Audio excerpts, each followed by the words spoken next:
vol à destination de Marrakech. Un comportement violent de passagers contraint l'équipage à un atterrissage d'urgence. Un vol commercial à destination de Marrakech a dû être dérouté en urgence ce mercredi, en raison du comportement extrêmement perturbateur de plusieurs passagers à bord. L'incident, survenu en plein ciel, a suscité la panique parmi les voyageurs et mobilisé les autorités locales à l'atterrissage. L'avion, opéré par la compagnie, avait décollé à 9h15 de l'aéroport avec à son bord passagers et membres d'équipage. Moins d'une heure après le décollage, plusieurs individus ont commencé à adopter un comportement agressif et provocateur. Selon les témoignages recueillis auprès de passagers, la situation a rapidement dégénéré. Ils refusèrent de rester assis, insultèrent le personnel de bord, criaient et ont même tenté d'ouvrir un compartiment à bagages alors que l'avion était en vol. Devant l'impossibilité de calmer les fauteurs de troubles, le commandant de bord a pris la décision de dérouter l'avion vers un aéroport d'urgence, où les autorités étaient même prévenues et mobilisées. À l'arrivée, les forces de police sont montées à bord pour interpeller les individus incriminés. Une enquête judiciaire a été immédiatement ouverte pour déterminer les causes et les circonstances exactes de cet incident. Ce genre de comportement est intolérable à bord d'un avion. La sécurité de nos passagers et de notre équipage est notre priorité absolue. Aucun blessé n'est à déplorer, mais plusieurs passagers ont été pris en charge pour un soutien psychologique.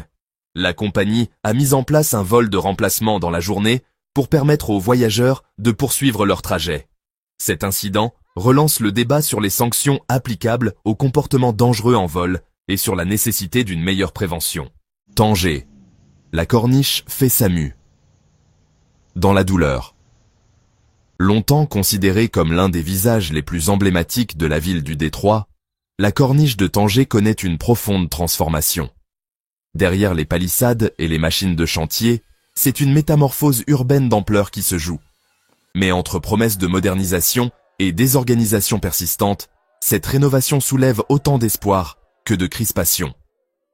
Inscrite dans le Programme national de développement urbain, la réhabilitation vise à redonner à la corniche un rôle central.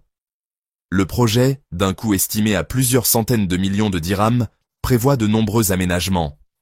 Une promenade piétonne élargie et arborée sur plus de 4 km, des pistes cyclables et des zones de détente, du mobilier urbain intelligent et connecté, une refonte complète de l'éclairage public et du revêtement au sol, l'intégration de zones sportives et de jeux pour enfants, une meilleure liaison avec les quartiers adjacents.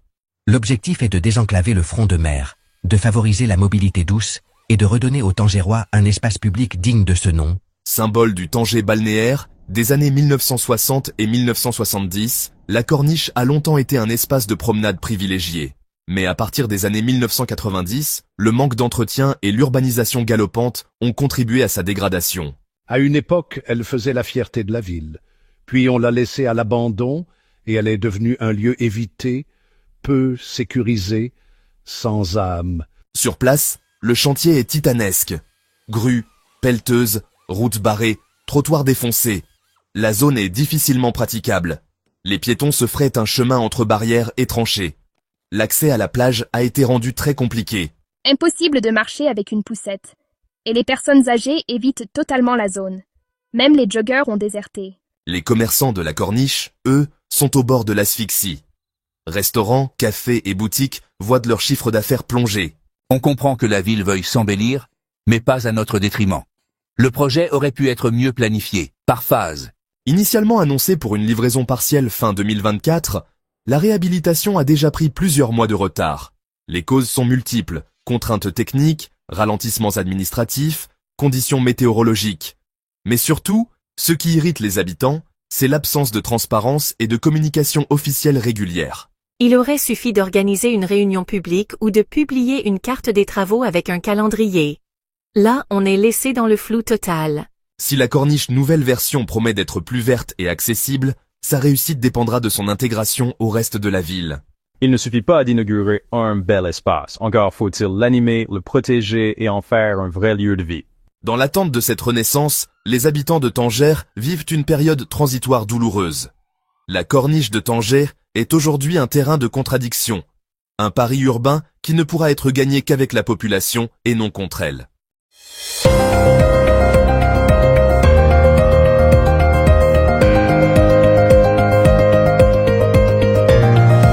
automobile. Une nouvelle usine de pneus chinoise voit le jour à Kénitra. Un projet industriel stratégique pour le Maroc et la Chine, Kénitra, mai 2025. Le Maroc continue de s'imposer comme un hub industriel majeur en Afrique du Nord. Dans le sillage de son essor automobile, une nouvelle étape vient d'être franchie avec l'annonce officielle de l'installation d'une usine de fabrication de pneus par un groupe chinois de premier plan dans la zone industrielle de Kénitra. Un projet d'envergure qui marque un tournant pour l'écosystème automobile marocain. Une implantation à forte valeur stratégique. C'est le groupe chinois Double Star Group, l'un des principaux fabricants de pneus en Chine, qui est à l'origine de ce projet. L'usine, qui représentera un investissement estimé à 3,5 milliards de dirhams, sera construite sur une superficie de 20 hectares dans la zone de l'Atlantic Free Zone Extension, à proximité de grands constructeurs comme PSA Stellantis.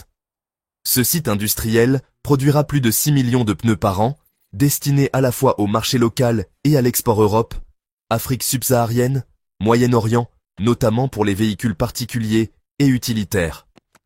Ce projet traduit la confiance croissante des industriels étrangers envers le Maroc, notamment grâce à sa stabilité, sa proximité avec l'Europe et son infrastructure logistique performante, a souligné Riyad Medzour, ministre de l'Industrie et du Commerce.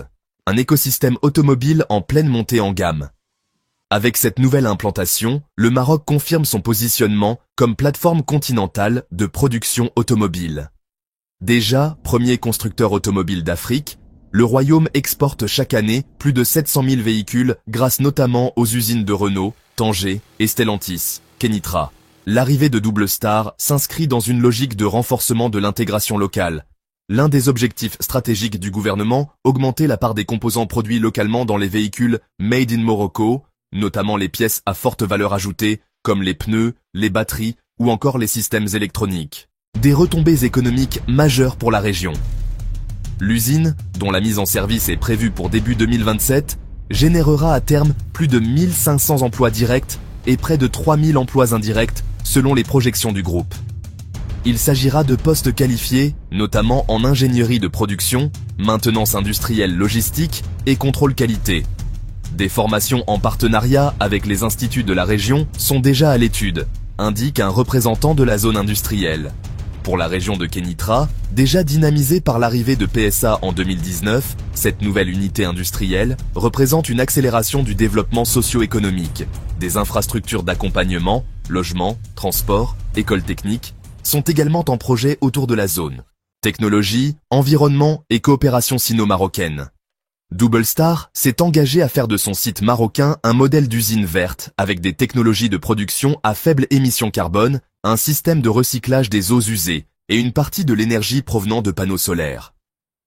Cette implantation s'inscrit dans le cadre de l'approfondissement des relations économiques entre la Chine et le Maroc, renforcé ces dernières années par le projet des Nouvelles Routes de la Soie, BRI. Le Maroc est l'un des rares pays africains à avoir signé un mémorandum d'entente avec Pékin sur cette initiative facilitant les investissements chinois dans les infrastructures, les transports et l'industrie. Pour nous, le Maroc est une porte d'entrée vers l'Europe et un pays ami avec lequel nous partageons une vision industrielle à long terme, a déclaré Zhang Weiqiang, vice-président de Double Star, lors de la cérémonie de lancement. Une concurrence stimulée dans le secteur du pneu. L'installation de cette usine pourrait bouleverser le marché local du pneu, jusqu'ici dominé par l'importation, et stimuler l'arrivée d'autres équipementiers asiatiques ou européens. Certains acteurs locaux voient également dans ce projet une opportunité de transfert de compétences et d'innovation. Cela va obliger les fournisseurs marocains à monter en qualité et à s'adapter aux standards internationaux, estime un analyste industriel basé à Casablanca.